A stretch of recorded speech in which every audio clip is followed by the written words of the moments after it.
How to fix Gboard keeps stopping. Hey guys, welcome back to our channel. If you're having issue with your Gboard, or if you're not able to type in with your keyboard, then what you want to do is to fix this. First thing first, you could go ahead and look for an update.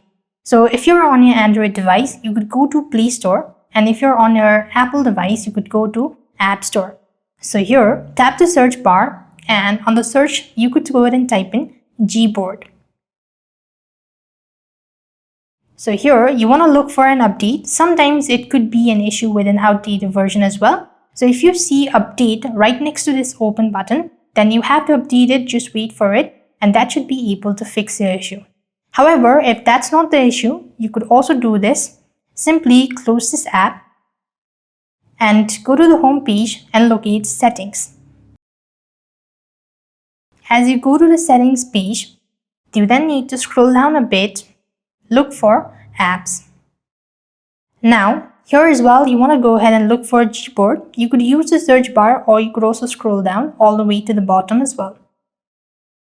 So here it is. Simply tap onto the Gboard. Now that you are in this section, you could find storage, right? Just go to the storage section.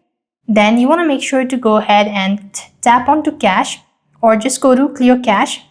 Now clearing your data might clear all your clipboard and all that. If you want to go ahead and do that, you could also simply do it so.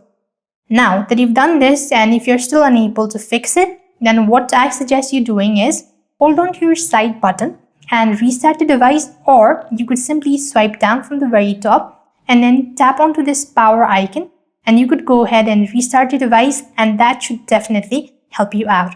So this way you'll be able to fix your Gboard keep stopping. I hope the video was helpful. Make sure to like, share and subscribe. Thank you for watching. See you in the next video.